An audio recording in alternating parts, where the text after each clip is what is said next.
Good morning, traders. It is about 9:28 now, November 13th, Friday, and I've got four stocks that I'm watching here that are all within my price range. They all passed the daily chart test, and none of them look particularly good in the pre-market, but I'm just going to watch all four of them at the open and see what happens, and possibly take a trade on the second 1 minute candle.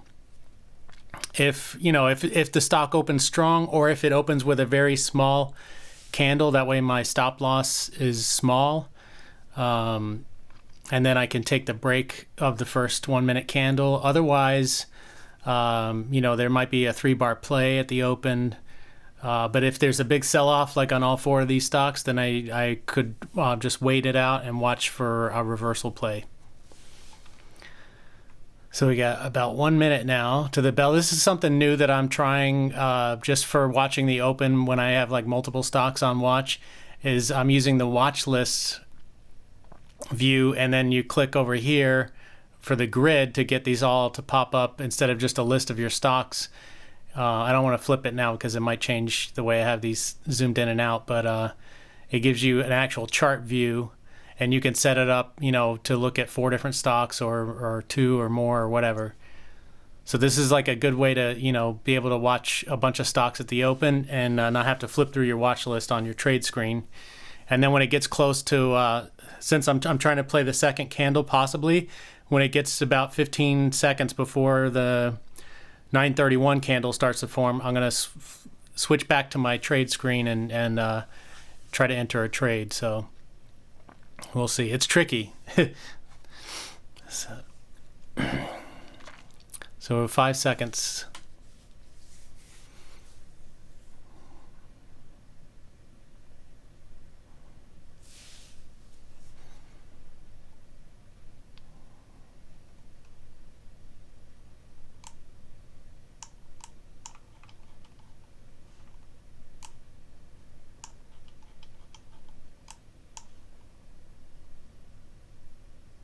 This is about a 20-cent candle. To keep an eye on the clock here. Kind of like this one, HOV. See if I can get this done in time. Except for that topping tail. It's going to be tough. This one looks pretty strong.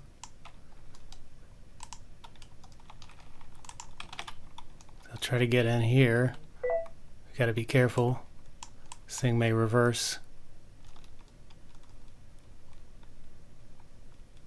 Okay. Get half out there. Now I'm going to ride the rest till it comes back down to my entry. It's probably going to reverse right here because this is a yeah. So I went ahead and got out while it was very close to this level. It might break it and shoot up, who knows, but I don't really care.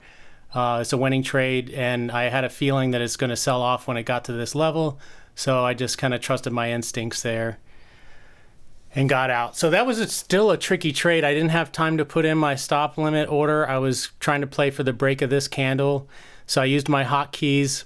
There it goes. I don't really care. I'm only taking 1 trade per session, and this is exactly why, because you're subject to FOMO and emotional trading right here. So I'm still happy with the way that trade went. I scalped almost that whole candle there, so that's cool. This thing might go into suspension. So anyway, yeah, of course there's some FOMO, but hey, it is what it is. I honestly didn't feel that good about it when I first got in because it started to go against me a little bit, and I was thinking about where I would stop out at the bottom of that candle, this one here. So and I've got a nice green week going, so I'm trying not to mess that up. So all that stuff kind of factors in. So let's see the orders where they filled, and I was only able to get 2 shares because of the price, and I'm using about 10% of my account, which is like about $150, a little bit more than that. So let's see here. So let's see where the top of this candle is. So the high is 159. So my ideal entry is did I say 159? So the high was 5. I almost said it again. The high is 559 of that candle. So my ideal entry would be 560. And luckily I was able to do that only because I have my hotkey set up. You know, look at all this I'm missing out. But hey, it is what it is. So my hotkeys allowed me to get in exactly where I wanted to, and then it popped up a little bit, and I sold one share for a 7-cent move, and then the next one was 13 cents. So altogether 13 and 7, that's 20, and minus 2 sell fees. So what is that? 16 cents.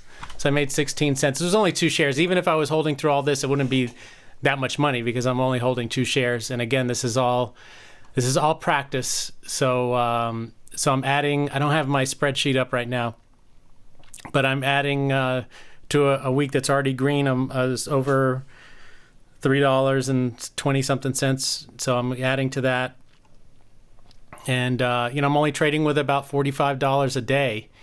So right now I'm averaging almost 2%, about somewhere between 1.5% and 2% per day on that amount, return for this week. So I'm happy with that.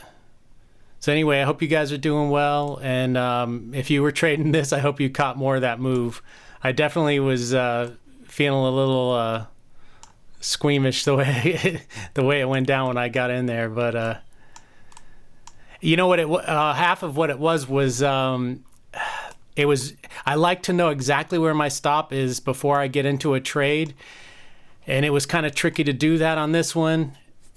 And at the same time, I didn't want to miss that entry because I knew exactly the condition that I wanted to enter on, and I could see the candle, like the bottom of that candle, and knew visually where I wanted to stop, but it was in the moment there I couldn't tell quick enough like how much of a price range that was before I would hit my stop. So ideally I would have held at least that 1 share, and I could have put in a stop order and rode the bottom of these candles, maybe got stopped out. This one is probably going to be the one where it reverses either right on this candle or the following candle. So I would have got stopped, probably right here at like 606. It's looking like. So anyway, like I said, it is what it is. These trades are really, really tough. It's much harder. It's funny, everyone says that trading the pre-market is really hard. The pre-market is a piece of cake compared to this. The opening few minutes are extremely difficult because there is just so much energy getting pumped into the market right in those first few minutes that it's really, really hard to trade. So, my goal is always like not to lose a bunch of money. So if I can make a little bit out of that opening gate, I'm happy, even if I leave some on the table. Sometimes it's easier to hold than others, but and I think also in the back of my mind, I know I'm sitting on, a good week and I don't want to mess it up. So anyway, today's Friday. And not sure if I'll be able to take a trade later on. I have something I have to do like in the middle of the day, and I'm not sure how long it's going to take. So you may or may not see me later on. So if not, hope you guys have a great weekend and had a great week trading. And I will see you next week.